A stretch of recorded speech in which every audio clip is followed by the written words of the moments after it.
Hello, everybody. Welcome to Tuesday Night Terrorvision, episode number 48. I'm your host, Pete Daddy Dollar, joined by J-Man. What's going on, bro? Hey, how's it going? Absolutely fantastic, man.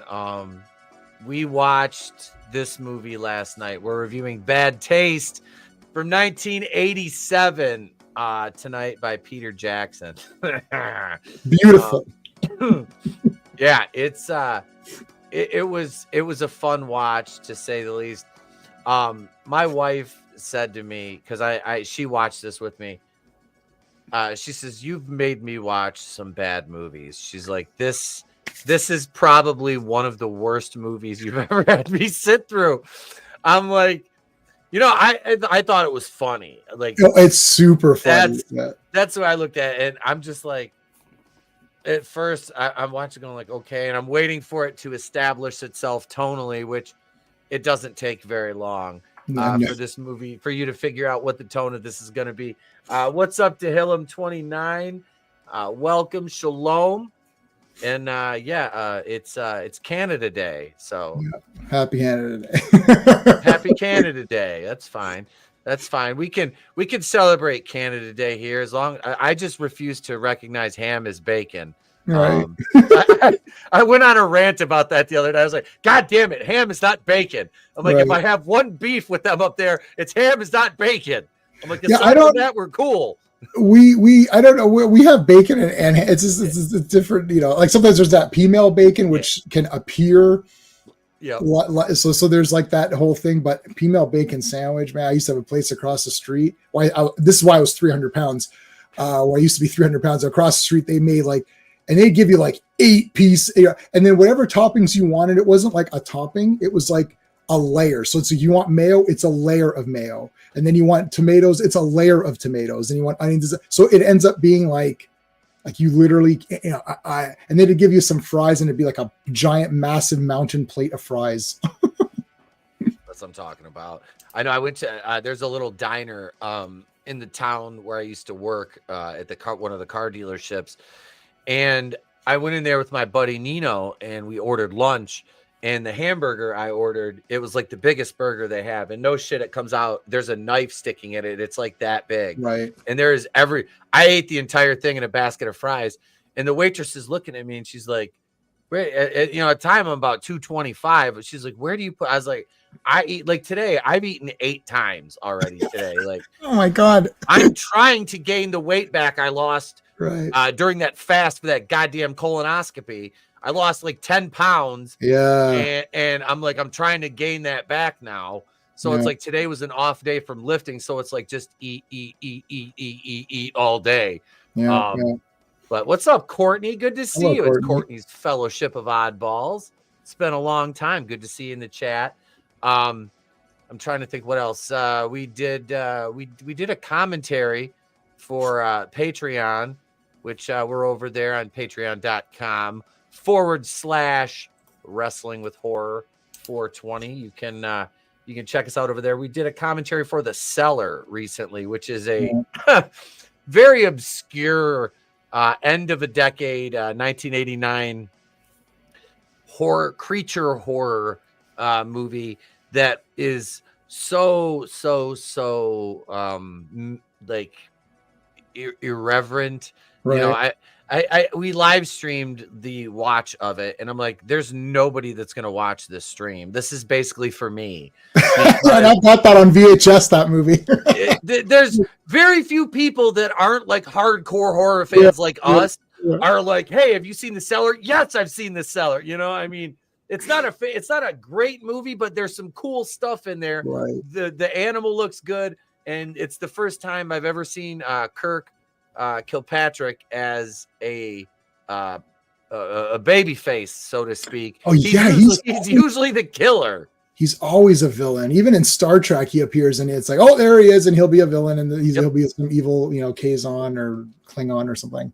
Yeah, he has that face. He's got that face. Brian Thompson. There's a few of these guys. Yes. Always appear like, oh yeah, villain. Brian Thompson, and what was he was the guy that was he was in all the sci-fi movies. He was one of the military officers in The Fifth Element. I'm trying to think of was that him or is that the guy? Brian Thompson's in Terminator, in the Bill Paxton and Brian Thompson. Those punks. It's like laundry day or whatever they say. He was the bad guy in Cobra. He was the bad guy in Cobra. Okay.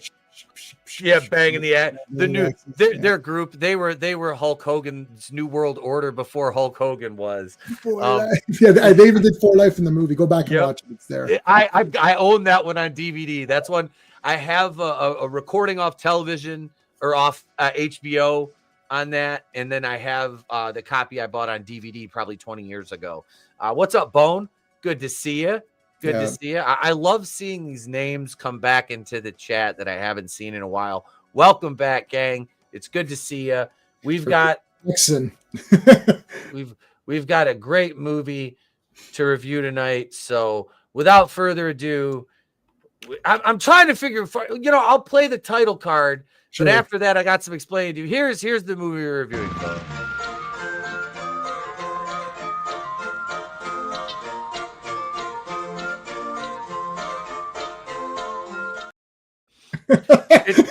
It's such a happy beginning score, hey Kasara, how you doing? Good to see you. We'll be seeing you very soon out in West Branch, out for Super Shogun on July 12th. Yeah, good to see you, Kasara. She makes some awesome 3D printed stuff that I bought. She made a little ghost face. Wicked. Yeah, she's got dragons I bought from her, from my son and my wife. She's making me as a little ducky in my wrestling gear. Oh my God. Yeah, which I'm like, I definitely need one of those for the office. But yeah, she has a myriad of Kasara, DM me the link to your stuff and I'll share it in the chat. Just shoot it to me on Facebook. And I'll pull it up and I'll share it.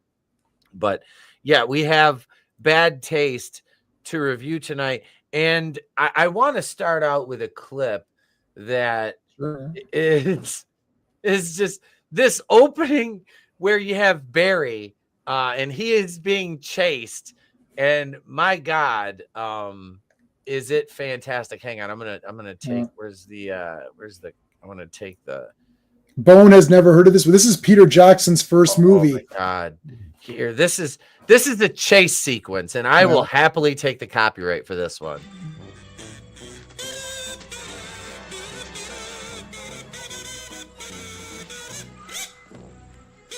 Just stop right there. Stop. Stop.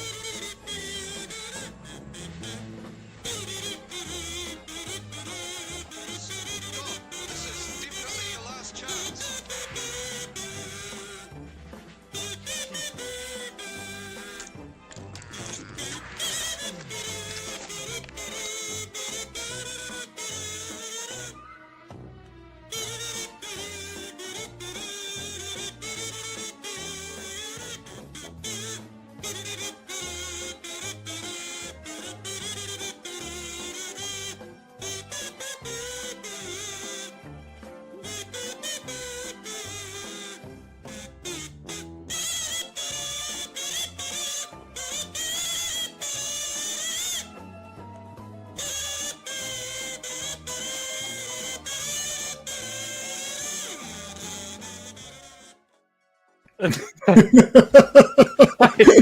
Stop right there. Just stop. Stop. It's your final warning.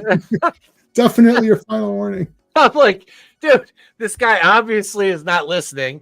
He doesn't know how to comply. Just shoot him. Yeah. Shoot him. And then he's on the radio. Derek is that we'll meet Derek in a minute. Derek's on the radio, and I love it. He's like, you're left-handed, Barry. He's like, oh, and he switches the gun. Like, switches hands. He forgot. Yeah. And they work the beginning of the movie. It starts and you have like this shadowy thing, and he's pushing the buttons with that finger. Like, so there's like a severed finger on a stick. There's a severed finger that has a Band-Aid holding his cigar.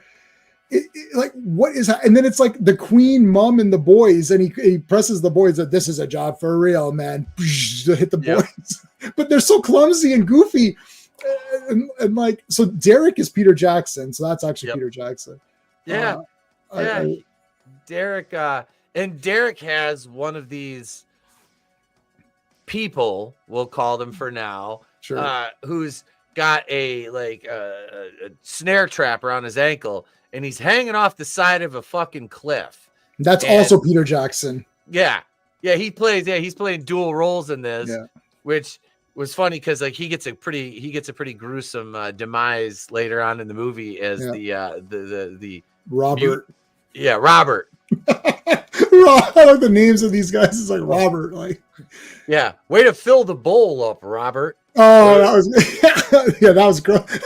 My wife is watching it. She's like, "Oh, he's not." I'm like, "It's called bad taste." Yeah.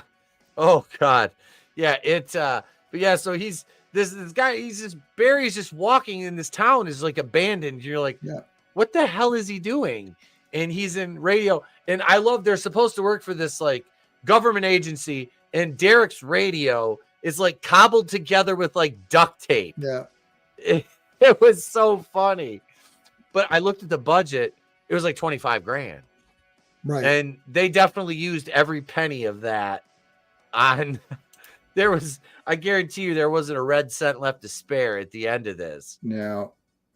I love that these guys came together to make this is just it's like a bunch of guys getting together to make a movie in a time period where there's a lot of great movies, 80s, late 80s. And Courtney knows the movies. Peter Meet the Feebles is great. Heavenly Creatures is great. That's Kate Winslet's first role. We'll get to those. But like, just getting together and making this movie with these, alien creatures or whatever. And it's like, let's just hope for the best and have fun. You could tell that it was fun to make this movie. Oh yeah. Inventive. It's not just gore to be gore. It's inventive gore. Like the guy's going to use a hammer to hit him, and then he shoots his arm, and then his arm rips off, but the hammer goes back and hits the other guy in the head, and then the arm rips off, and then there's a guy with a mallet in his head sticking out with an arm attached to it that's severed, and he's like, oh, you're just like, okay. Like, it's not just gore, like, someone's arm gets cut off and there's massive gore. Like, it's like inventive gore, like that guy, you saw the guy's like head is like cut this way, and then he falls. He doesn't just fall, it squirts everywhere. He falls, and like it rubs on his leg, all of the brains or whatever, like rub down on his leg. And then later that guy's eaten out of that guy's head. What the hell? What is happening? Yeah. He's like, Barry, did you get a blood sample? He's like, I don't need one. I can just wring out my trousers. Like, oh. And if you're wondering, what up, Carl? Good to see you, man. Hey, Carl. If you're wondering, Derek, like he does like the whole, because he's up on the mountain and he's trying to get information, trying to get the guy to talk, which they think they can communicate because they obviously understand. So he takes a sword out of his bag, and he gets and he starts nailing this sword through the guy's foot. And he starts like shrieking, like making this like kind of noise. It's the closest I can come to it. Yeah, it's just weird noise. Yeah. And all these other ones come out and they're chasing Barry around. They got him like cornered in this little shed, which it always trips me out in these movies because the characters inevitably make the same decision. Is they run into a place with no possible exit point. Like there's windows in the shed, but there's only one door. Right. So he's not going to be able to escape through that. And once Derek is hammering this fucking sword through this dude's foot, they all just completely forget about Barry. They had the guy as a battering ram. I almost forgot that. That was awesome. Slamming him head first into the door. Yeah. And afterwards, he just gets up. He's like, he's like bleeding, and he gets up and takes off running. I like how Barry gets his jacket stuck. Like his plan is to open the door and quickly spear a guy. And he's like, oh, I got caught. And like they're completely goofy. Like they suck. Like Barry's terrible. Barry's like clumsy as shit. It's he's like clumsy. Yeah, and Derek is the same way. He's bumbling. He's like walking down the hill to this, and you look, you're like, how the fuck is he walking? And he's like constantly falling. And I love he comes back down to the guy, and he's like gone, and the rope's hanging there, and Derek he gets his machine gun, and he goes up, and he's got to fight a bunch of them off, and he shoots them, and he's reloading, and he's falling, and then he gets chased back down the hill, and he ends up shooting a couple of them, killing them, and then Robert pops out of the bush because he took the sword out of his foot and he sawed the rope, and he comes out, and they're fighting over this Uzi, and then fucking Derek, you think there's no way, and this is Peter Jackson's character, right? Yeah. And you're like, you're just waiting for him. He's on the edge of this mountain. And all I could think of with this scene was just,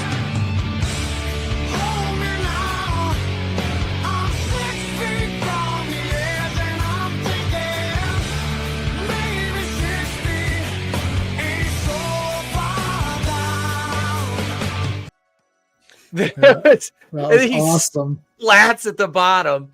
I'm like, wow, that was a quick exit for Derek. Like, he's done already, and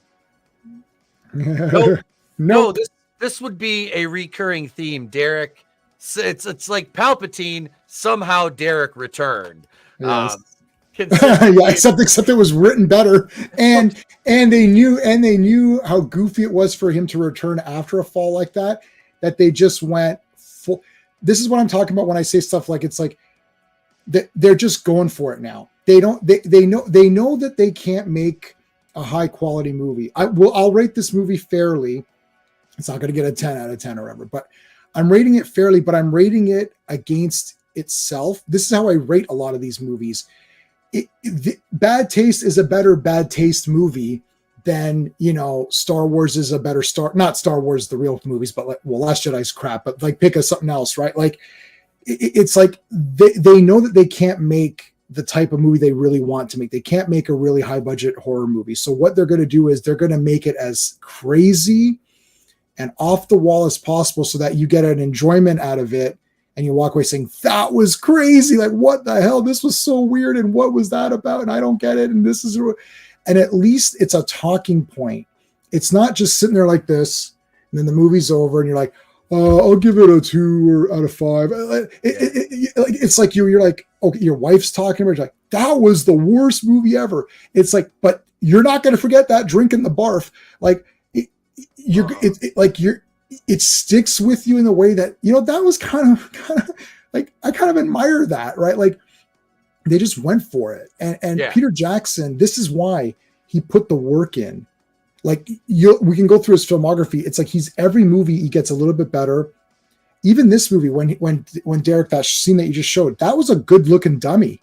Mm-hmm. That's a way better dummy that I've seen in even some other movies that had higher budgets where you could clearly tell it's fake. This one was pretty good. And then at the end, it twisted a little bit, but like it looked pretty good. But even the shots and the editing of him, like almost falling and then cut to the guy coming and then cut, you could see it's like, this was pretty intense. If you change the music, or like, I know you're playing, you don't want to get caught on the music, but if you're playing like more, intense music during that, and you darken the movie up because it's very bright. There's no lighting. It's just outside lighting, right? But if you had, a better, like a lighting director, which obviously they didn't have, if you had more of these things and you staged it, you can see that this is pretty good. Like they're doing really good with what they have, which is really nothing. They just have heart and a couple of decent effects, and that's all they've got to work with. Everybody's in a blue shirt, so they reuse those guys who knows how many times, with different makeup. And then once you get the mask on those aliens or whatever, then it's just anything. So that's all they've got to work with. It's pretty cool. 25,000. You can't make, like, I know some other people who have made movies for that low budget and haven't come near as good with Bad Taste. Someone like Damien Leone for Terrifier got lucky in the sense that our cameras and equipment is much better now than they had. Like you could tell they had a shitty ass whatever shit they had. Yeah. Like now I've got digital, so I can put it in the computer. I can shoot a movie with my iPhone and put it into a program and put filters, and wow, that looks pretty good, right? These guys got nothing but whatever they can work with. Yeah. Yeah. And it was, like you said, the scenes with the aliens when they finally like revealed their true form and stuff like that, it looked good. Even the house effect, I was kind of laughing. I'm like, is this where they got the idea for the movie Up? Yeah, that is funny. Yeah, it literally is the whole. It's like it all goes in, transforms, and it's like Dorothy goes. But like the guy chainsaws through. The alien comes out of the thing. I'm born again. He comes out again, and then he's like, he goes on the phone. I'm coming again. You're like, where's Bad Taste 2? I want to see Derek going ape shit on their planet. It's Derek in space. Yeah. You bastards. You bastards. Yeah. Like, and we're talking about when his character is when they went full on just bonkers. He splits his head open and a piece of brain just falls out and he peels his skull up and just shoves it back in until he steps on it and he can no longer he puts a hat on, he puts a belt around his head to hold the thing because it pops out and he goes all Scarecrow from Wizard of Oz. And that shit pops out. It is absolutely fucking hilarious. And this is a running gag through the movie to the point where he brains one of these fools and kills him, walks over to him, picks out a piece of his brain and just shoves it in his head, and it's all like oozing out. He's like just shoving it in, and then he puts the belt on and tightens it. It's like, I was like, is he an alien? Like, you messaged me, and I was like, is he supposed to be an alien? I don't get it. It's a little known fact. I took all of the advanced science and math courses in high school, so it's a little known fact that if some of your brain falls out, you can literally pick it back up and put it back in, and it's all good. Don't worry about it. But so this is what I'm saying. Someone sat there. So Peter Jackson and company sat there and wrote this out as a story. Like, someone came up with this idea. Like, where do you even begin to come up with this kind of story? It's so unconventional in its format, the thinking behind it, the inventive gore, which is what one of my big things that I love. Like, all of this stuff, it's so out there that, like, okay, but like, he falls. It's like, well, how could he survive that fall? He just does. It's like, okay, but his brain came out. Well, what does he? Well, he puts a brain back in. It's like, that's weird. How can that happen? It's like, is this a realistic movie? Obviously not. The gore is outrageous. I mean, it's like, yeah, it's review proof. Like, what are you gonna like? What didn't you? Well, I didn't like the fact that the guy put his brains back in. Like, it's like, that's fake. It's like, okay, it's fake. Well, the whole thing is fake. Like, yeah. And they're driving that vehicle. They have that little car with the fucking cutouts in it, and you're standing up driving it. You're standing up driving it, and there's the cardboard cutouts. I couldn't tell if that was, I don't know if that was supposed to be the Beatles or something. I don't know who that. I think it was supposed to be the Beatles. In there, just their cardboard cutouts. Yeah. So it looks like they're driving, but in fact, you're driving, but you're standing up and your head is in the roof, but the roof is extended, and there's a window there to look out. And you're like, what is this car? Like, where'd you get this? Like, what is this? That was the one that Derek had hidden in the bushes. Yeah, he had like this random vehicle, and you're like, what is but like, okay, so like, how does it help or hurt the movie? See, here's the thing. If that car was a normal car and didn't have those cardboard cutouts and that you didn't stand up, let's say it was just a normal car, then you wouldn't think anything about it. You'd just be like, okay, it's just a car. But the fact that someone's like, oh, wouldn't it be funny if we had a guy standing up driving and these cardboard cutouts? Like, it's like, why is that there? Hey, hey, Draven. Like, why is that even a thing to have in the movie? Like, it doesn't serve any purpose other than to just be weird. Yep. There's a lot of things that just pop up in this movie that are just, you can tell they're just like, hey, wouldn't it be funny if we did this? Right. Yeah. And the car was just an amazing touch. Like, the brain. Like, there's no reason for that. And at the one point, he's got like spit running down his lip. I'm like, that's your first shot of him. I'm like, yeah, what the fuck is on his face? Did he just take a? No, he was drooling because he was so getting off on that on Barry killing that guy or whatever. I'm like, he's oh my god, like yeah, it was fun. I'm like, okay, huh? Like it was hilarious, and this is like your first glimpse of Peter Jackson in this movie as the character. It was funny. Yeah, Barry and them goes through that town. Then we get Frank and Ozzy, who we're in contact with on the radio, and these two, you're looking at them like they're going to be the badasses. Like and they drive around for like the first act of the movie, seemingly for no reason. Yeah, where are they? Like, why are you taking forever to get there? We're just 5 miles out. It's like, what are you doing? Like, get to the town. Like, what is going on? Yeah, and then because when they need them there, they're there like that. So it's like, where the hell have you been the whole time? And then we have the collector guy, who's just driving along. That was him in the little VW bug in the beginning of the movie. The title card. And his whole like plot is he's supposed to be picking up like, what is it, collections for, is this New Zealand? Yeah. Right? So this is one of these cultural things. I have no clue. And I watched this again, and I want to show you, I do have the soundtrack. I want to show you guys, I got the soundtrack, and I've got this, and if you see the finger, it's lenticular. So you can make it so it's not, see, and then you go like that, and then it's got the, that's so cool. In case of you, and then this is 9,000 out of 50,000 made for this. This I got, I don't know where I found this. That's crazy. But anyways, yeah, it's a cultural thing, I guess. I don't know. I had no idea what he was doing. He's going around collecting some sort of for the government or something. I have no clue what's going on there.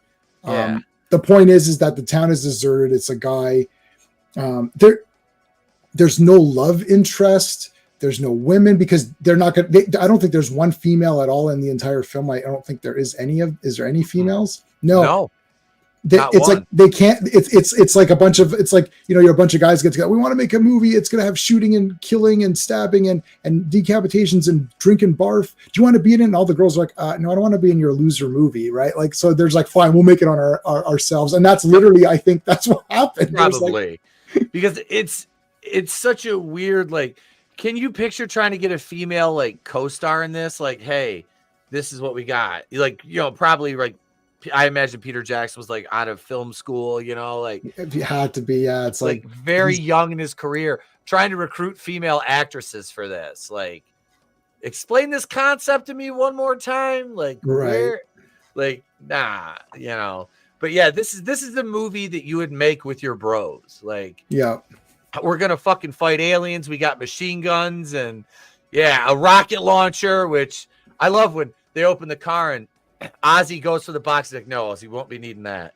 Okay. The rocket launcher misses. It goes through. Oh my God. And okay. It misses. And actually Peter Jackson Derek cuts us. He has to get through. He saws his exact shape out. It's like a fucking Bugs Bunny cartoon. It's like a Bugs Bunny cartoon. But then the rocket launcher goes through that, and then through the doors, and then out the back of the thing, and blows up this like goat or something. Yeah, it blows up a fucking goat or a sheep or something. Like, okay, are you kidding? So okay, so you're watching this. What do you split? Do you gonna take notes? Well, I didn't like in the plot where the goat got blown up instead of like what, like, I mean, what you're watching at some point in time, you start to realize that, okay, this is literally guys that got together and made a silly movie to amuse themselves. Yep. And what they decided to do was put it out there. Like one of them said, why don't we put this out there? Let's see what happens. Like there wasn't a sense of like, we're making a great movie to market. We're going to market this. And like, like Canon, they'd be like, okay, we have buyers overseas, or we have guys, like Van Damme's was big in, obviously in France. So like they're going to pick this up, or Hong Kong's going to pick this up. So they know they're just making a movie so that these certain guys pick it up and they're going to get their money. And then that's all they really care about. Right. So just get the movie, get it to 90-minute runtime, ship it out, slap Charles Bronson, slap Chuck Norris, whoever guy you got, Chuck Norris, slap that name on there, send it out. what is this? There's no strategic marketing, like, because they obviously know that this is going to get cut to hell and not play anywhere. You can't play this movie. I mean, now you can play because it's just cheesy and nothing. But back then, where the effects now look, cheesy, but they look fun. But back then, it would have looked like, it still would have looked a bit fake, but it would have been like, wow, but this is kind of gross. I don't know if this can really play anywhere. Plus, you got the finger as the thing. My video store actually had a sticker, and they put another finger on it. So they put the other finger on there. And I rented the movie like 50 times. And then finally I bought it. I said, can you sell me this movie? I keep renting it. I said, can you just, and I have the one that I first watched. That's awesome. But yeah, so like, it's just a weird movie. Like it's like, we just made a movie to amuse ourselves to watch on Saturday nights. And then, hey, Quagnar, and hey, Classic Comics. We made this movie to amuse ourselves, and one of us was like, why don't we just throw it out there? Maybe someone will pick it up, and maybe in the future you'll make Lord of the Rings and win an Oscar. Speaking of which, you pointed this out to me, and I got this clip right here from Peter Jackson's 2001 Oscar speech where he references bad taste. Yeah. A special thanks to Peter Nelson and Ken Cammons, who were with me right from the days of Bad Taste and Meet the Feebles, which were wisely overlooked by the Academy at that time. Wisely? That was unwise. Wisely overlooked by the Academy at that time. And Courtney was talking about some of the other ones. Meet the Feebles is all Muppets. Okay? The entire thing is Muppets. But and there's a Miss Piggy, but she's a hippo. And they kill each other. It's like a violent Muppet movie, and there's dance numbers, and there's a song about sodomy, and there's a dance number about it, and little things come up and shoot out, and it is all, and it looks like Muppet Show. And I got to see that at a festival. I've actually seen Peter Jackson movies in order. This is one of the few guys who I followed because I rented this Bad Taste movie. It's like, this looks really cool. What is this? And then Meet the Feebles, Dead Alive, or we call it Brain Dead. Some people call it Brain Dead. Some people call it Dead Alive.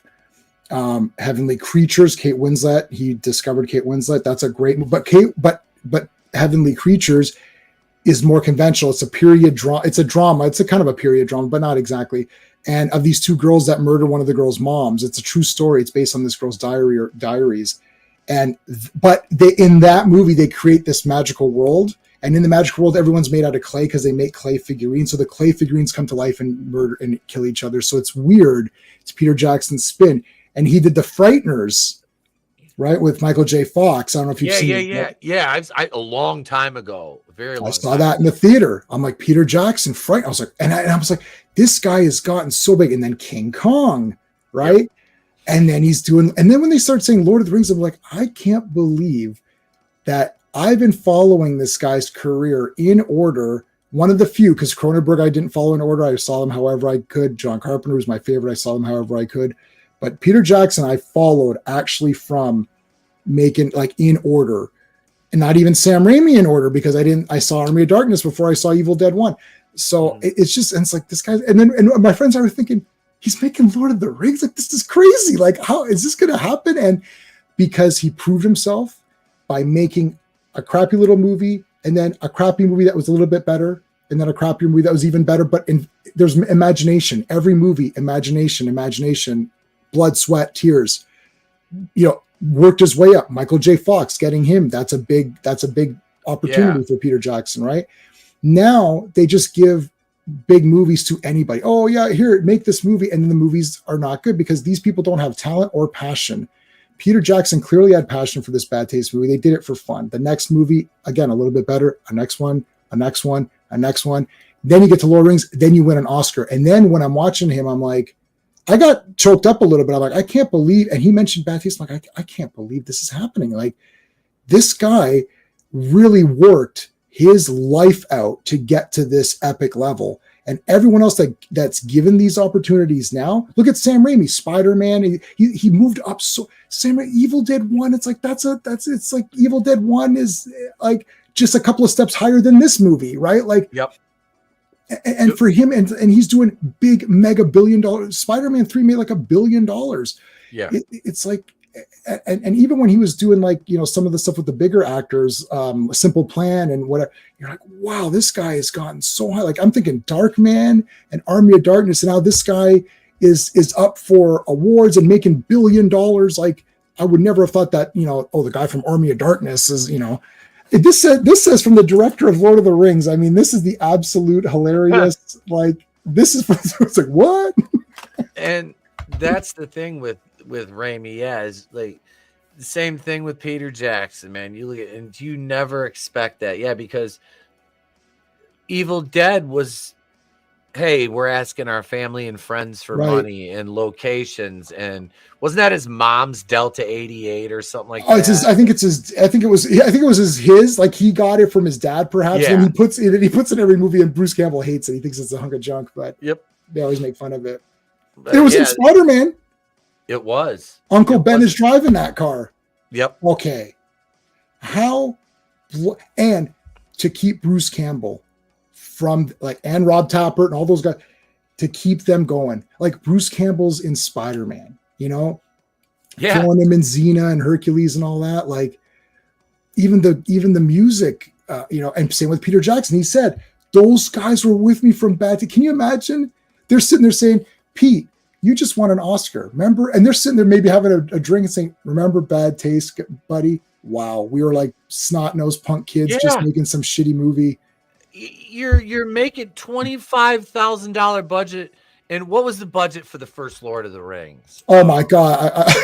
I mean, know. Like let's look seriously, it up. Yeah. Look the numbers up for that, because you're talking. That's a complete 180. That is the Cinderella story, right? That you get with some of these guys when they actually do have talent, and the right person sees the little movie that made them, and they're like, wait a second, let's give this guy a shot. I mean, so the first Lord of the Rings Fellowship cost $90 million, which seems incredible considering that some of these Marvel productions cost double that, and they're absolutely piss. Fellowship of the Ring, I mean, I'm actually stunned at that budget, but I guess for back then, which isn't really that far back then in my eyes, but whatever.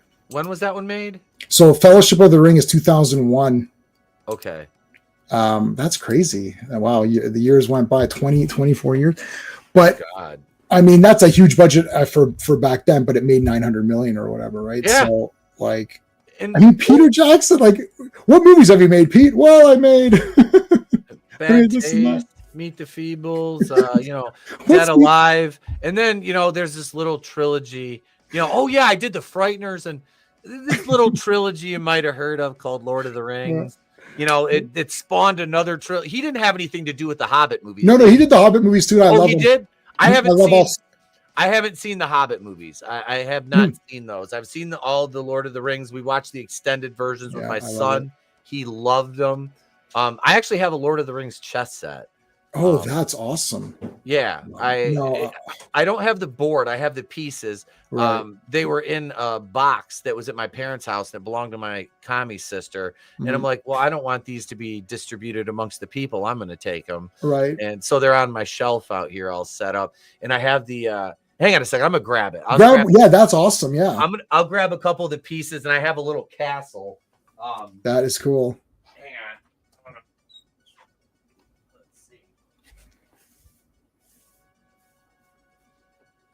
Yeah, hey Quagner. Yeah, Coen Brothers. That's another good one. They're great too. Yeah, like a lot of great movies. Sam Raimi's one of my favorites. Frighteners. Yeah, I saw that in the theater. That was great.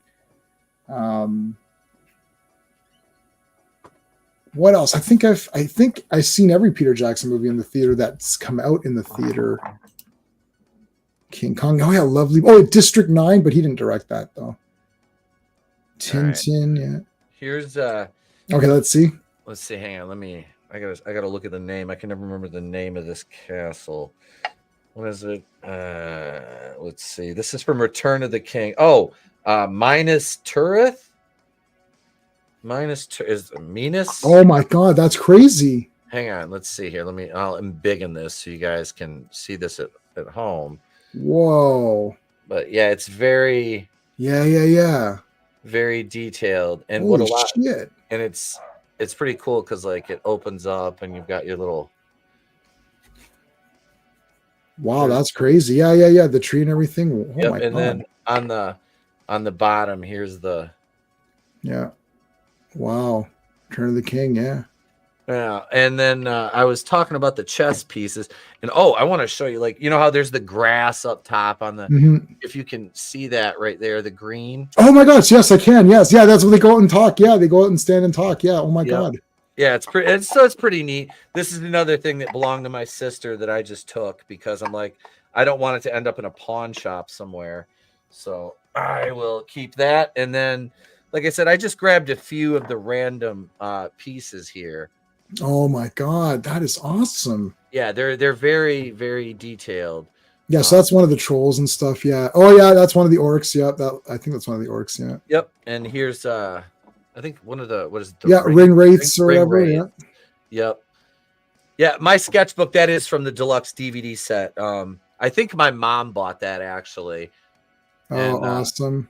And then my Gandalf. And then the hobbits are like some of the, what would they be, the pawns or the rooks, I believe. Sure. Yeah, I guess the pawns. Yeah, so yeah, that's wow, that's awesome. Yeah, pretty neat. Just some, like I said, this is just random stuff I have sitting on one of my shelves with like Titan series action figures, horror masks, and some GI Joes, I think, out there. Literally, like I could tell, it's right outside the door. There's like there's like there's a mix of stuff. Like, right, it's just random. Yeah. You know. Well, I love the Hobbit movies. Is that our buddy give me a super chat? Wow, thanks, man. I really appreciate that. It took us. This guy RR, he's in the Hobbit. Oh, really? Yeah. Because being Peter Jackson, Lord of the Rings Hobbit series movie, that looks as cool as being. Yeah. Oh my God. Yeah. Thanks, brother. I appreciate that. Yeah. I love the Hobbit movies. I love all 6 extended, the whole thing. I think the Hobbit is equal. I read the Hobbit book. I know it's 1 book and 3 movies, but I look at it as 3 awesome movies. When people complain that 1 book gets multiple pictures, multiple movies, they're complaining because usually the story is dragged out and nothing's happening. Whereas in my opinion, he took every little nuance and added other things. He also made it a Lord of the Rings prequel trilogy. So now you can watch all 6 in order and they all make sense to each other. The Hobbit isn't really a prequel to Lord of the Rings. It takes place before, right? But now he made a prequel, like he has Galadriel and he has Gandalf doing stuff and all that. So it's like it all connects together. I love all 6 extended movies. I love them all. Yeah, I've seen the original trilogy. I haven't seen the Hobbit ones yet. Yeah. I do want to watch them because I like what's his name, Martin Freeman. Yeah, he's awesome. Martin Freeman. Yeah, he was, to me, was one of the shining lights in Black Panther. Yeah, he's like the best character. Him. Agent Ross. Yeah, but no. So back to bad taste. Yeah. Yeah, we have to come back down to the ground. Yeah, let's get back down. Okay, the finger thing you mentioned, that was hilarious. I'm trying to see, did I write anything interesting down? Look at my sketchbook says they hired normal height guys for the Hobbit movies when they have all these short kings like me they could have hired. Yeah, they did hire but the dwarves are not as they wouldn't be as small as little people. So you could have technically had the hobbits be dwarf actors, or I mean, can you say midget?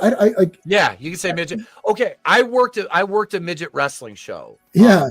I'm the world's largest midget at 6'3". No, we hosted a midget wrestling show at Dragon's Den, and they're awesome. We partied with them, got high with them, had some drinks. They're amazing. And the thing is, I asked the guys beforehand, I'm like, hey, you're says, you know, it's we advertise it as midget wrestling, but I'm like, I want to know what your preferred vernacular is. You know, what do you? And they're like, the one guy's like, brother, we're midgets. Call us midgets. Call us little people. Call us midgets. I don't care. Midget is not offensive. He goes, the only people who get offended by midgets aren't midgets. Yes, that's what I thought so. I thought so. It's like, yep. Because I had somebody try to, you can't say that. I'm like, I've had a handful of midgets tell me they want to be called fucking midgets. That's what they are. I'm like, oh, little people. That sounds like demeaning. Like, you know what I mean? It's like the little people. The little people. You know, why don't we just call them Lilliputians and get it over with? You know. No, and the other thing too is like whatever term you ascribe to these things, it can be made to be bad. Yep. Like if you say you can't say retarded, it's like, oh, they're special needs. Okay, so instead of saying, oh, are you like some kind of like special needs person or something? And then that sounds just as bad. Say, are you like some kind of retard or something? It's the same thing. Yeah. What up, Slasher? This is the thing too. Like with because I say shit's retarded all the time. I have never once ever in my life looked at a person with Down syndrome and called them a retard. Of course not. Never. Nobody does that. Never. Nobody does that. Nobody does that. Nobody. It's like if me and my boys are hanging out or I'm in the locker room and somebody does some dumb shit, I'm like, man, that's retarded. Like, you know, that's always the context in which it is employed. That actually is true. That's very true because I grew up with a couple of people who were there's a handicapped fellow who actually he had his arms were missing from the elbow down and he had 2 fingers at the end of his elbows and he had no forearms. Nobody ever made fun of him that way. No. There was a mentally challenged kid. Nobody ever made fun of him. The only time we ever said retard is to make fun of one of our dumb friends who does something stupid. Yeah. That's it. That's always the way that word has been used. You know what I mean? Yeah. Like, at least in my context, I never ever. And it's like because my ex had a cousin with Down syndrome. I've worked with some kids that have had Down syndrome. It's like they're challenged. Yes, they have. Yeah. They do have special needs because they have severe cognitive impairments. Right. That's fine. But my friends and me, we act retarded. That's what we do. Right. When you're being stupid, yeah. You're being stupid or you're being a goofball, you do something dumb and you hurt yourself. It's like, okay, good job, retard. Like, yeah. And that's like, the only way it's ever been. I've never heard it used in a different way. The people that say, well, that's offensive to say retarded. It's like, so you're calling people with cognitive impairments retarded? That's what you're calling them? Well, no, you are. No, I'm not. I just called my buddy who walked under a ladder and smoked his head a retard. Right. Exactly. They're the ones who are actually They're actually the ones who are actually using it in a bad way. Yep. But you reminded me. There was. I was looking at one of the funniest random ass things was headbutting the bird. When that bird headbutted. Yes! Fuck. I'm like, what? He headbutted the seagull was like mine. He's like just fucking head. What? And he killed it, and it's like laying there. Oh. Even look at this. Even the birds get killed in funny, inventive ways. And then they show the out like, oh, it's like sitting there like gyrating or whatever. Hey, Skeptic, how's it going, dude? Call me. Well, that's because Skeptic, you are a little bit. That's why. That's just a little bit. I'm just joking. I fall back to that Alex Jones thing. He's like, I'm kind of retarded. Like that's me. You know. Wait. What did Sketch say? Wait. Pete has relatives with Down syndrome, friends with Draven. God damn it! If I have relatives with Down, Draven, don't you try to sleep with me. Take that, Draven. I'm not your Downs model. He's in love with that Victoria's Secret model with Down syndrome. I don't know who this is. I'll look them up. I was like, Draven. Jesus. She even comes with an extra chromosome, Draven. What up, Joe Dog? Good to see you. Good to see you. Hey, Joe Dog. Well, I've got one more clip in the arsenal, and all right, because we haven't talked about the main villain yet. Yes, we'll get let's talk about him. His introduction. Here, good. We got 19 watching for when I play this fucking clip. Here we go. All right, let's do it. Nigga, how Hitler? Nigga, how Hitler? They don't understand the things I say on Twitter. That's all I could think of when he walked out. I was like, oh my God, this is perfect. This is going to take out perfect. This guy's like, they're an evil intergalactic fast food company. Yeah. They're like, it's amazing how you can fit a whole town of humans into a few boxes. Yeah, you chop them up into bits. And... Hey, thanks, buddy, again for the super chat. He's half an hour from Peter Jackson's shot Bad Taste. Wow. He used a 25-year-old 60mm camera. Okay. There you go. So basically, I've got it right here, and I'm gonna. So basically, he shot it. He shot it with something. Well, that movie was made in '87. So, are you saying he shot it with something like this? Yeah. I mean, is this essentially what we shot Bad Taste with? You know, like, all right, now look, go over there and chase them. We got it right here. Okay? It might have been even worse than that, man.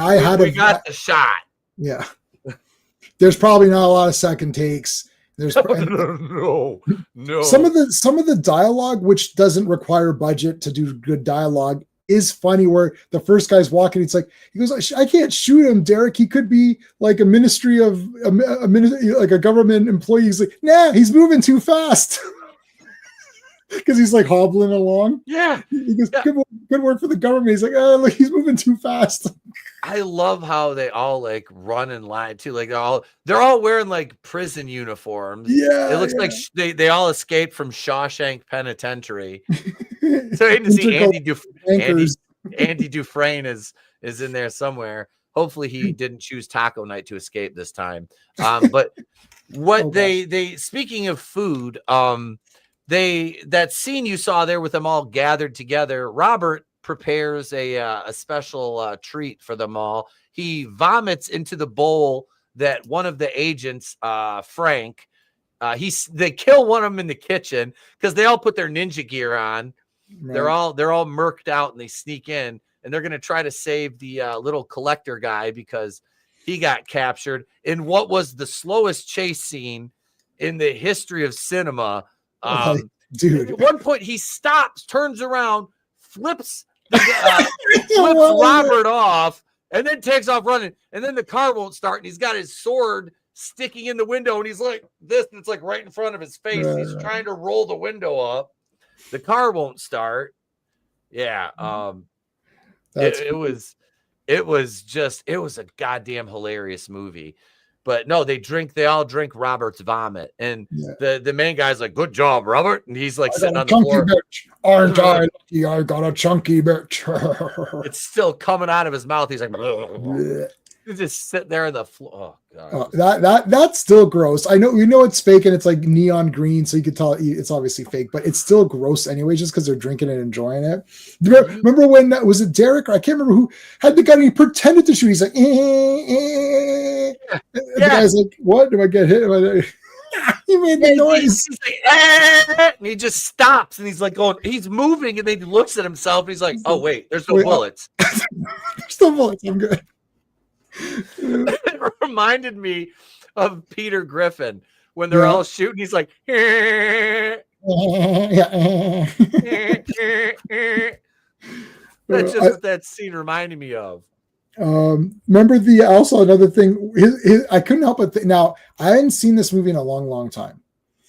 So I used to rent it as a kid, as I said, from the video store, and I rented a bunch of times. And I went to the video store owner. And this is how I would get a lot of my VHS movies because a lot of them weren't available to purchase for the public. It was rental shops that would pay about $100 to buy these VHS movies, and then they'd rent them out and hopefully get their money back. So I would often go to rental stores and ask to purchase their movies. So I got a lot like that. Maniac. I got the Maniac Cop movies. I got Prison. I got Return to Oz, which never came out to purchase officially. So anyways, so the guy says, well, you're actually renting this quite often. I said, I know. Can you just sell it to me? So he did sell it to me. And that is sort of the copy that I would always watch. And then I got this DVD, the special edition one or whatever, and the soundtrack and all that. Then I haven't watched it for a while. So when I watched it now, I realized his scarf is the Gryffindor Harry Potter scarf. Derek's scarf looks like the Gryffindor. Yep. And that's obviously before Harry Potter, but it's just so funny that's just a coincidence. Obviously, I'm pretty sure the Harry Potter people didn't, or maybe they did watch Bad Taste and thought that's a cool scarf. Because I was like, hey, he's a Gryffindor scarf guy. I thought, oh my God, that's hilarious. Derek just was trying to make it home to play Quidditch. Play Quidditch. And this is, the game's it's Quidditch, right? Quidditch, yeah. I've seen all. Oh no, I haven't seen the last Harry Potter movie, even though I own this pack on Blu-ray. I just never watched the last movie. I don't know why. I've seen a couple of them. Harry Potter was like after obviously we're the same, same age. Yeah. I just like, I've watched them. I enjoy them. Like the ones I've seen were fine and fun. Yeah. My kid liked them, but I just haven't seen all of them. And what is the other one? Is it Fantastic Beasts? Was like a spin-off. I haven't seen any of those either. Same. Yeah. I haven't seen, because I know the weirdo, what's his name? The Flash. Ezra Miller was in those. Oh, was he? Yeah. He was in Fantastic Beasts. I don't mind his acting. Like I like his antics outside. I can't comment on because I don't know. I don't really know, and I don't really care about a lot of people's antics outside of the movie that I'm watching. Even the idiots like Rachel and Bree and the who say a lot of dumbass shit. I don't actually care. I'm only looking at the movies they're in, so I'm judging what I'm paying for. I bought this movie. I bought my ticket and my popcorn. That's what I'm going to judge this movie on, because a lot of people, hey Andrew, all of these people, like, in my opinion, everyone or most of the people in Hollywood are bonkers, insane, dumbasses. They're all retarded. So I don't care. It's like, if some of them happen to say stuff that I agree with, fine. If some of them say stuff I don't agree with, fine. I don't care. I'm not your friend. I'm not Rachel Ziegler's friend.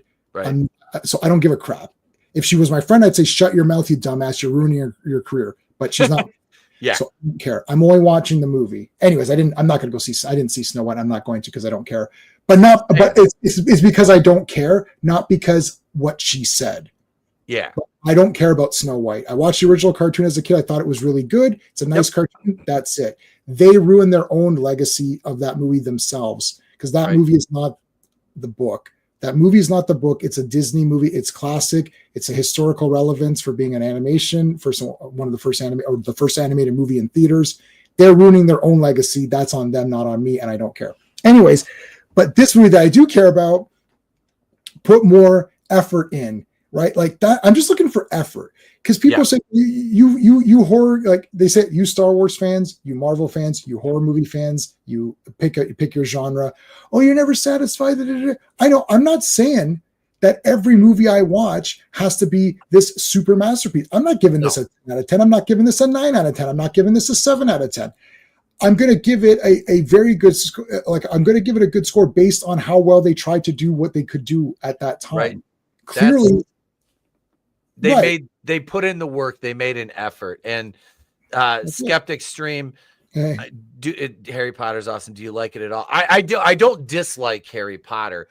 It was just overall not my thing. But like I said, the movies that I have seen, yeah, they were enjoyable. Absolutely.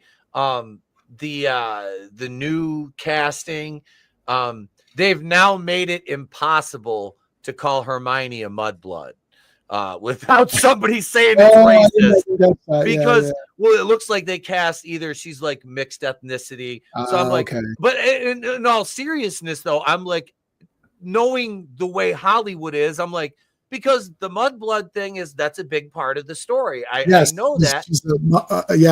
She's like, and I just use Hermione because that's the actor that they happen to like basically race swap, Right. And I'm like, so they couldn't, they can't, it's not gonna, but if somebody does, if they use that terminology, there's going to be articles that are going to come out. There's going to be the faux moral grandstanding and all that. Sure.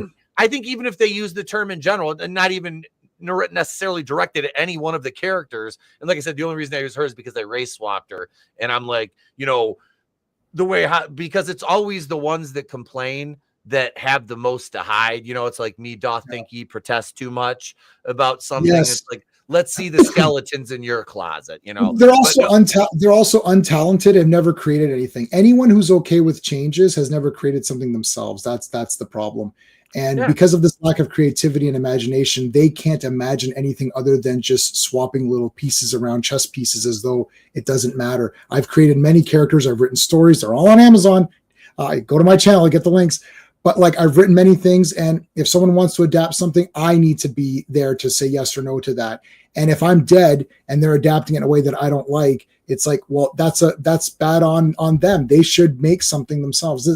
Harry Potter, I own them all on Blu-ray. I've seen I've seen them all in the theater, except for the last movie I did not see. I saw them all in the theater. So I like Harry Potter. That's as far as it goes. But it's not like I didn't even realize that they'd cast. I didn't even see this. I don't even know what this is. Like, is there another movie or TV show or something? They're doing a series for this. Okay. And, a lot of this, I'm sure they're going to do. Well, I don't know like what J.K. Rowling's involvement is anymore. Probably zero.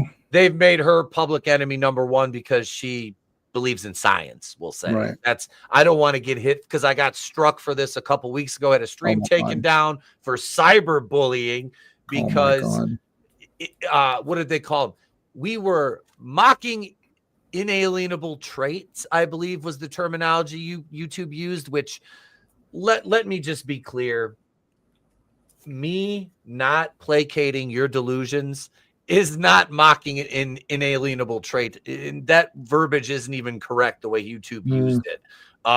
So yeah, that's, this whole thing is just, it's a joke. Like, just make a series, make it faithful to the source material. And you have a fan base. There are people that spend a lot of money on Harry Potter and Hogwarts. They're going to watch it. They're going to watch it. So Bad Taste, we mentioned earlier, there's no female characters and there's no people of color at all. It's literally all white. So this movie would be a super, like faux pas or whatever, having Malfoy call her what up, Felix? Good to see awesome. you, brother. Yeah, that's not well. That term is just not going to be used, right? They're just going to not use that term. Didn't they race swap Malfoy? I swear to God, they race swap Malfoy. Who's Malfoy? Is he the blonde kid, the snake? Yeah. He's like from no, they won't. Slytherin.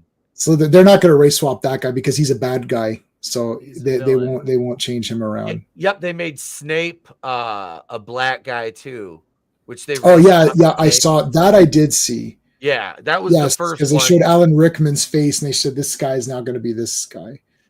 Hello, I'm Alan Rickman. Oh, that's good. AngelousDraven. Yeah, Alan Rickman's. I like him as the sheriff of Nottingham. I forgot he was. Oh my God, he's so good. Yeah, what a versatile fucking actor. He's another one that's just like almost as legendary as Gary Oldman. I was gonna say Gary Oldman plays roles and he's just unrecognizable. Yeah. If you don't know going in and you don't see any like pre-credits or anything, you won't know until it's one of those. It looks like Gary Oldman. I'm not sure. Yeah. Still, one of my favorites with him was Fifth Element. Oh yeah, he was so next bad. When all little things come, he's like, "You see, look at all the work that this chaos has brought." That was great. He was such a weird kid. Well, everybody in that movie is weird. Very. But yeah, that was a good. I saw that one in the theater too. That was pretty good. God damn it, Gap. He says thought this was a horror show, not gay Potter talk. Yeah, okay, let's get up. All right. What about the music? They've got a Bad Taste song, which I love. They play it at the end. It's on my CD. I love that it's like whenever a movie has its own theme song that has its name in it is great. I basically cannot understand any of the lyrics except for the True. I gotta watch True Romance. That's I gotta. I've never seen it. No, I have not seen it yet. I know. That's like the early Tarantino stuff. Written. Yeah. My buddy Ray, another wrestler, he's a huge movie guy too. He has a channel called Killer Pizza. Go check out Killer Pizza. That's my boy. He's like, you got to watch this movie. So I haven't watched it yet. I'm gonna watch it with the wife. This is one that. Okay, and here's okay. When you watch it, do you need it from the library or are you? I don't know where it's at. I haven't looked up where it's at. If you throw that in the library, I'll grab a copy. Yeah, I'll write that down. Hopefully I can get the director's cut. But I'll give you a challenge on when you watch True Romance. Here's a challenge. When the cast of credits start to come up, the cast and everything, I want you to count how many you don't know. Okay. How many people in this movie you don't know. And while you're watching it, every character that speaks is someone you know. Like, go to IMDb, go to Wikipedia. We can do this afterwards. Go to Wikipedia and look at the cast. It's be like, dude, Bronson Pinchot is in it. Balky, all right. Yeah. As a character who's in quite a bit of it. Okay. Yeah, True Romance, that's a 10 out of 10. Yeah, best movies ever made. The Sicilian history. Oh my God. Okay. That is that might become one of your favorite films of all time. Welcome to Tuesday Night Topic. Sorry. That gap. The music. True. Music. So Bad Taste song. That's fun. It was funny. I'm gonna pull the song up right now. We're gonna play a little bit of it. You got the reason to believe. We've got the power to succeed. We'll take the claim for it. While we're talking about this this song, there's another. I just watched this, and my buddy Jared, he was like, "Hey, you got to watch this movie called Cop Game." I'm like, "Okay." It's don't know that one. I want you to watch it. Oh, I will. Yeah, Cop Gang. No, Cop Game. Cop Game. Watch the movie, and then as soon as you're done, I don't care what time of day it is, what time of night, even if I'm sleeping, shoot me a message and let me know what happened. Explain the movie to me. Like, first of all, this movie looks absolutely terrific. I just looked it up. I'm super pumped. I might even if I can find it at my library, I might even watch that tomorrow. It looks fucking awesome. If not, it's on YouTube. Oh, it's on YouTube. Okay. I like checking the library because then I like to have it in my, I've got 4,000 movies physical, but I've got almost as many digital, which is why I don't feel every movie that we've ever covered, I own. So I don't mind getting it from the library in order to talk about it. I feel I can listen. I was the 9,513 person to buy. How many people own this and this, right? Like, are you kidding me? No way. But nerd alert. All right, dude, the theme song to Cop Game will be stuck right here for months and months and months and months and months afterward. It's beautiful. It's a cop game. Oh yeah. I can't wait. It is. Yeah, Jared and Kasey were like, Pete, watch this movie and then message me right afterwards and explain it to me. I'm like, okay. And I was doing it on a live stream and they were watching and they're like, Jared's like messaging me. He goes, I love watching your brain like melt down because you can't do it. Oh, I'm figuring this out to decipher this movie. It'll be, I'm looking forward to you watching that. All right. Yeah, so there's the CD. Yep. Here we go. Here's some of this song.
Reason to believe.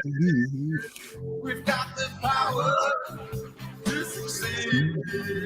But the minute you let me down, you leave a bad taste in my mouth. What are they saying? That is a fantastic. That's track. Great. Yeah, that is typical 80s slow build. Troubling colors. You're absolutely right. Slow build, yeah. But the minute you let me down, we'll leave a bad taste in my mouth.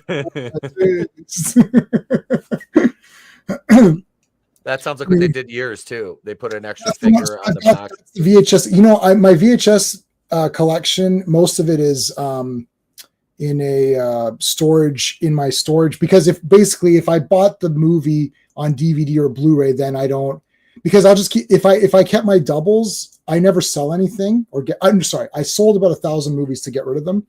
Because there's just crap that I don't need, but like it's like generic crap, like generic movies, like it's nothing weird. Anything weird that I get doubles of or that I get a better version of, I just put it in storage just in case. You never know if something breaks down, and then I've got another one. Like I bought the Friday 13th movies 100 times over. Like it's just stupid. But I was so proud the other day. I came home and I'm like, Friday the 13th, part 6, Jason Lives was out on the coffee table, my Blu-ray copy of it. And I'm like, what's this doing out? And the wife was like, oh, Trey wanted to watch it with me. I'm like, awesome. That's awesome. Yeah, it was when the night I was camping with everybody. I was like, oh, shit, all right. That's cool. That's his favorite one, too, just like me. Yeah, that's the one he gravitates towards is part 6. The only one without any boobs in it. This movie, like we said, there was no females in the cast, ergo no boobs. But we did get alien ass as their asses were all hanging out of their pants. I'm like, look like 2 hams busting out of the back of their mouth. They're basically shoulder pads. So basically, they got shoulder pads, and then see, this is the thing I'm saying.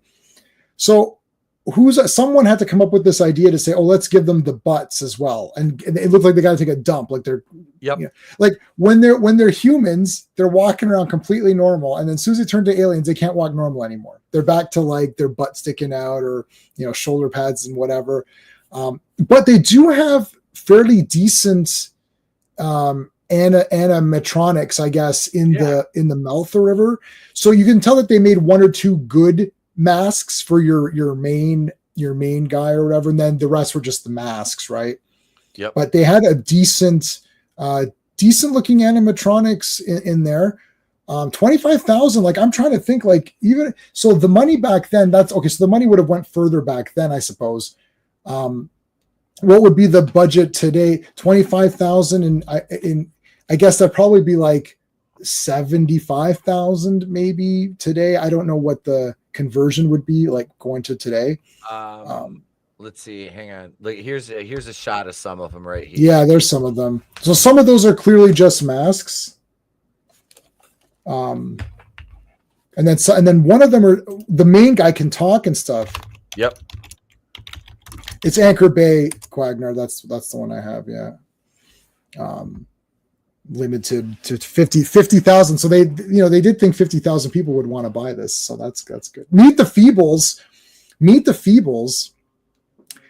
The guy who was actually distributing the DVDs was in Canada and like a 20-minute drive from here. So my friend went and picked up the first 2. I got the second copy ever released of Meet the Feebles in Canada because he drove to the factory and picked it up and actually got it from the factory, bringing them out. So he's like, I got you on Jay. Boom. I was like, all right, Meet the Feebles is puppets. And I saw that in the cinema at like a festival or something. It's absolutely bonkers, super bonkers, mega bonkers. Here's a set. Oh, dude, I've got 9,000. So you beat me 2,000 ahead of me. Good job. That's cool. That is very cool. I didn't know that, Quagnar. That's great. But yeah, Meet the Feebles is super weird and bonkers. And like Dead Alive, if we're doing that next Tuesday. We'll do that next Tuesday. Courtney was already putting all of the catchphrases. I kick ass for the Lord. And that's where there's the guy who's a kung fu guy, but he's also a priest. You could like whatever all of the weirdness of this movie times it by 100, and the gore is out of this world, bonkers, like crazy. I can't wait to rewatch this. I'm going to watch on my 4K, on my 4K TV 65 inch. Bad Taste. I didn't have time to watch it. I had to watch it off the computer, which it's still okay because I got a better screen. But yeah, Dead Alive I'm going to watch on the big one. I can't wait. My wife's going to be like, "What in the?" My wife is not like your wife. She's just like, no. Like I'm good. Like I'll just like no. Like I've been watching all these Italian post-apocalyptic movies that I've been getting on 4K recently and Blu-ray. And she's just like, she's like, do you actually like this? I'm like, yeah, of course, this is awesome. Right. This is mine knows. She knows if it's a terrible movie, odds are I'm gonna like it. Right. Yeah. Yeah.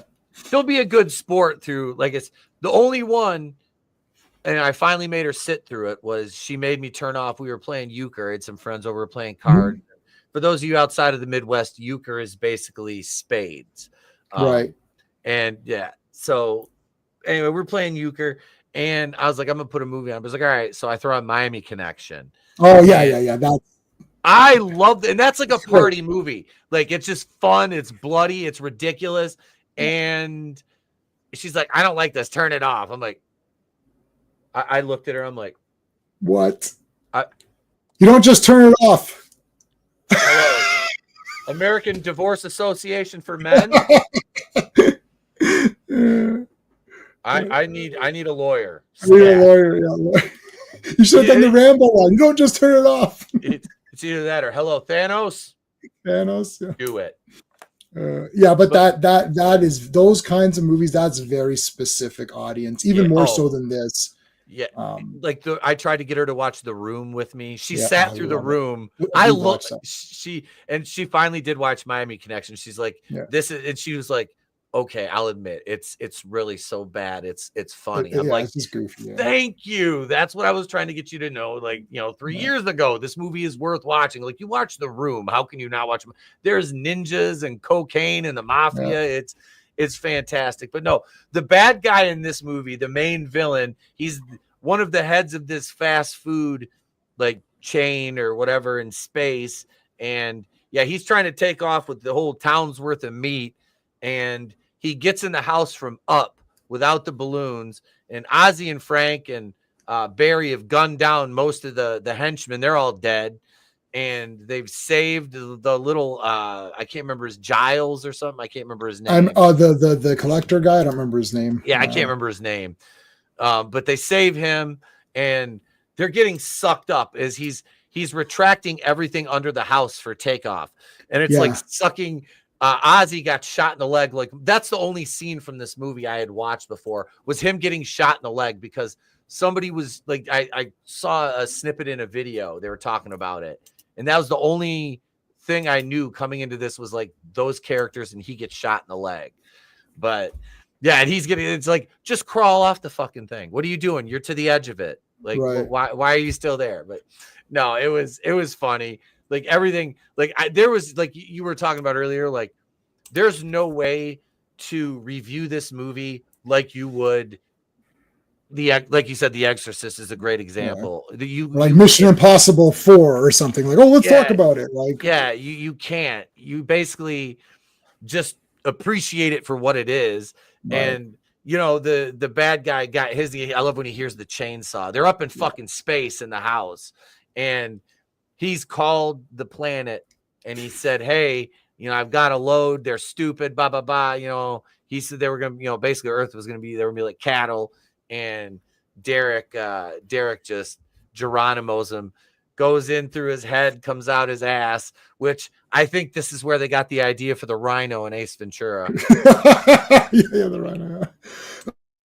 Look, mommy, the rhino's having a baby. Yeah. But like, I mean, you can't, like, it's like, you can't, that's not physically a thing that you could do, because like, how did he go through him? Like, he came through him and then came out his butt. And then he saw it. He's like, I've been born again. And then it's like, he calls them up. It's like, yeah, I'm coming to get you guys. And they call them intergalactic wankers. Or whatever. Yeah. Yeah. He puts his head on. I'll get you, bastards. I was like, damn, Derek knows how to fly the house too. This motherfucker. I think it's on autopilot or whatever. But like, it's like, I mean, yeah, what is his plan? Is going to go there and just chainsaw them all? Like, yeah, he's sitting there he's got his chainsaw in his lap, and he's got the freaking mask on, and Derek, make sure he's got his brain, that back flap on the back of the head is, still secured, intact, secured in position. Yeah. I love the idea that like the aliens could like get his brain out and then change his brain and put their brain in and make him one of them, and then they go back to Earth, but then they capture Derek and then take the brain out and put another brain in. I mean, like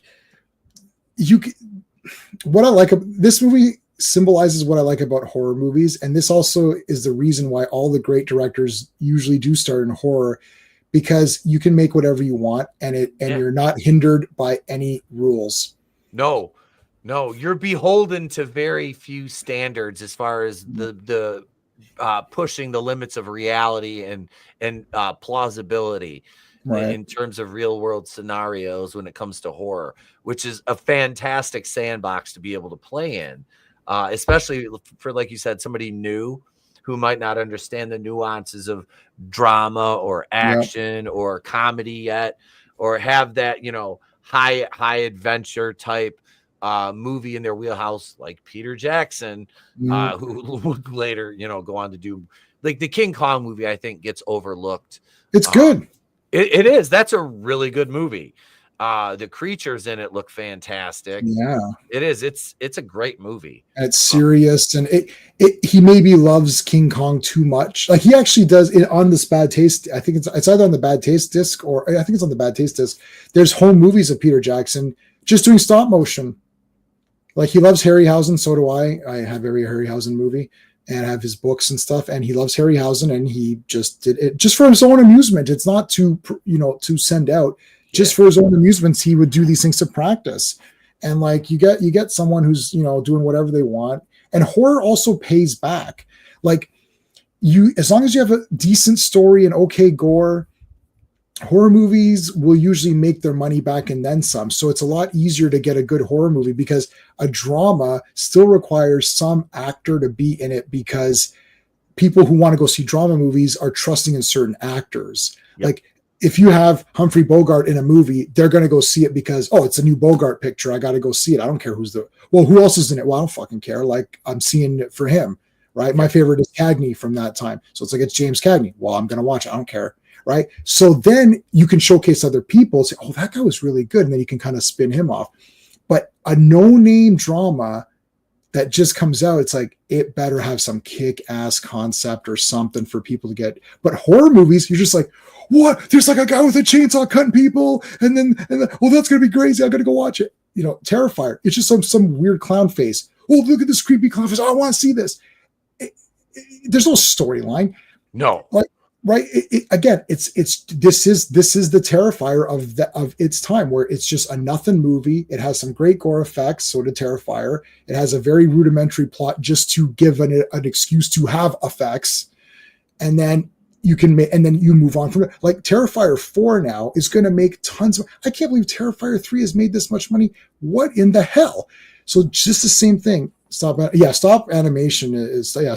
is like super really tough. Like, I mean, to move, and Harryhausen worked by himself, except for on Clash of the Titans, he had one assistant. So WTF, Harryhausen's is the master. But yeah, like, Peter Jackson worked his ass off to make these movies for fun, and then it got better and better to the point where now we're at Peter Jackson, like, can make whatever the hell he wants or whatever. Like, pretty awesome going from Bad Taste to Lord of the Rings. Yeah, that is definitely a come up right there. Terrifier 3 made 90 million worldwide. Wow. And what was the let me look up the budget on that. 300,000, 400,000. $2 million. Oh, 2 million. Wow. So that's a big time budget increase. But 90 million. Yeah. So using a 2.5 times multiplier, figuring in, sure. Say with worldwide marketing, you spent 10 million, you still made an $80 million profit. Yeah. And that's based on nothing but previous hype and fans because this is not a mainstream movie in any way, shape, or form ever. My wife is never going to graduate to Terrifier level ever. Like, she's never gonna get to that level. Mine watched a little bit of the first one and was like, and she's like, nope, I'm good. No, I'm good. She goes, I like horror movies. This is just gore. I'm like, yep, it is. You know, and we've got a little more story, you know, moving forward with them. For sure. Which is good. They gave us that, but yeah, I'm looking forward to the fourth one. Like I said, I came into this within the last year or so, you know, watched the first two, then went to the theater to see the third one, and absolutely loved it. The theater experience was great. There was only like 10 people. Like I said, I went to a Sunday night, like 9:30 p.m. show, and I was the only one in there that probably wasn't drunk because I had a 45-minute drive home. Oh, shit. I was stoned out of my gourd, you know, which made it even more fun. But I was kind of like said, it was a fun, like kind of like experience, like atmosphere in the theater for a movie like that, you know. Because if you're there watching that movie at that point, you're a fucking pretty hardcore horror fan, you know. And I was looking around at pretty much, you know, it was out of the crowd that I can remember. I mean, it was a younger crowd too, which was kind of, you know, was like I said, I'm 45, so I feel like the old guy. It was kind of funny, but no, it was fun seeing that in the theater. But let's score. Sure, I came up with a score, but all right. So I'm going to give it 6.5 out of 10. So we could call it 3 out of 5. Mm-hmm. The reasoning, you can't really rate this movie. The reason I'm giving it a pass, so a 6, a 6 on my scale is a pass. Like that's like, it's a pass. It's a pass because of the sheer like ingenuity of the guys and the inventiveness. And I really watched this movie and I can tell that these guys were like, let's just make a really cool movie for us. And maybe someday other people will watch it and think it's cool too. And I like it for that reason. It's more like, you know, it's like you made this movie and you're showing it to me. It's like, oh, hey, you know that guy Pete? I go on his, you know, every Tuesday I go on his channel and stuff. Yeah, Pete, he's a pretty cool guy. Oh, he made a horror movie. He made one. Yeah, shit. Yeah. He just said you want to watch it. And like, dude, that was really good. You know, like, like if you, I can't think of like a one, like I didn't see Smile, so I don't want to beat that movie up. But like one of these other lamer movies, it's like I'd be like, you know, it's like I appreciate the effort in this. So clearly there is no story, so I can't. The characters are not. It's not like some amazing characters. They're just fun and loving guys. So 6.5 out of 10. And I did say on my thing, it's a masterpiece. But of course, it is a masterpiece. Just like Evil Dead 1 is a masterpiece. It's a masterpiece in the time period that it's filmed, with the budget that they have, with the mindset that they have, with the people they have with them. They don't have James Cameron on set directing lighting. They don't have, right, like Piranha and stuff when James Cameron's on these smaller pictures and you're like, wow, this movie is like very well lit and the shots were really good here. Yeah, because James Cameron was there and he's still James Cameron. So even in a shittier movie, you know, he's going to come out looking good. That's why James Cameron is who he is, because he started in horror, honed his craft. You're not going to get Aliens, you know, like for Aliens and Terminator to be in your first few movies, like that's like not ever happening again, especially with today's shitty filmmakers. Anyways, long-winded 6.5 out of 10. All right. I'm going to go, God, you know, like you said, scoring this on a conventional means it's everything's out the window.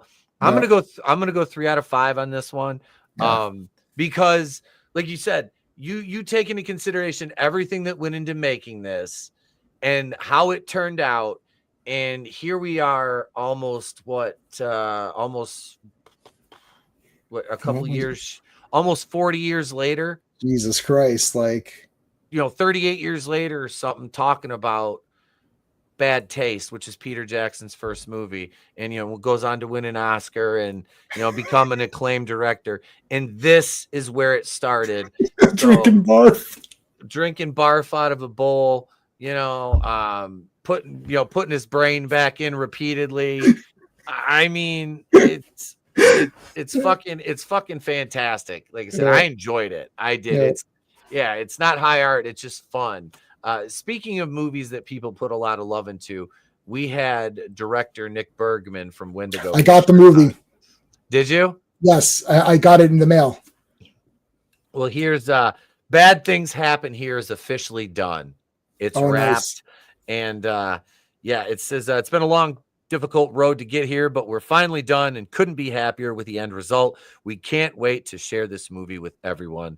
We'll have a date set for the premiere soon, as well as a new trailer and Blu-ray DVD copies of the movie available for pre-order on our website soon. So keep an eye on our page. Yeah, Nick, we're going to be having him back on very soon. I want to get him on again to talk about this before because they're local for me up here. So hopefully they'll premiere when they premiere it up here. I might go cover it. That'd be awesome. I really would like to, because I know Drew, his cameraman, and he was in the movie. He worked on, the crew also. Mm-hmm. He's one of our cameramen for Shogun, a good friend of mine. I'm going to go support these guys. And like I said, I told them in the future, if they ever need any help, let me know. I'll be more than happy to, volunteer my services, just doing set stuff or whatever they need. So yeah, Wendigo Pictures on Facebook and YouTube, check them out. And yeah, definitely check out Bad Things Happen Here and get a copy of that. Go check the trailer out. It's good. We've watched it a couple of times here on the channel. Very important to support the independent horror community, as it were. And as it were, that's about it for the week. We got a bow on her. We got a bow on her here. J-Man's link is in the description. What do you got coming up the rest of the week, brother? So every Monday is Avengers. Every Friday is Star Wars. So these are comic books. And then this Sunday I'm doing Speed Racer, which I really liked that movie when I saw it in the theater. So that we're doing Speed Racer. And then I just got random crap throughout the week. I saw Megan 2. I really liked it. I didn't review it because I don't really do many movie reviews anymore on my channel. But whenever you see it, if you want to cover it, we can do that. But anyway, so there you go. That's it. Yeah. Patreon. We got an upload coming later this week. We'll be doing another commentary for you guys over there. I'm going to do a member stream. I'm going to try to do a member stream before I go out of town. There'll be, no Nitro last week. There won't be one this week. I will be out of town and I will be back in time. We might start just a scotch. It depends. I'll keep Jay updated on my travels. But yeah, I'll be back here in the compound on Tuesday for TerrorVision. And we're going to do Dead Alive next week. And yeah, so you never know. It's tomorrow night after wrestling. I might get a wild hair and say, hey, let's stream or something. But yeah, you'll get a Patreon upload and some other fun stuff coming this week, gang. And there's more. You got all the socials. They're in the description. We got a TikTok now. Go over there and follow me. Instagram, Facebook, all the happy horse shit, all the fun stuff. Thank you, everybody in the chat. Courtney and Gap, Tommy. We had Trembling Colors, Guagnar, and let's see, Keely Chow, Slasher. Yeah. Let's see. Starface, Billiards, Felix. What's up, brother? Good to see you as always, man. And yeah, everybody else, if I missed you, do I have any more? No, I don't have any more hair. No, there's no hair. But I don't have the ponytail from Street Fighter. But thank you, Tommy. You too, brother. And remember, if we don't see you, have a great day at Pleasant tomorrow. We'll catch you on the next one.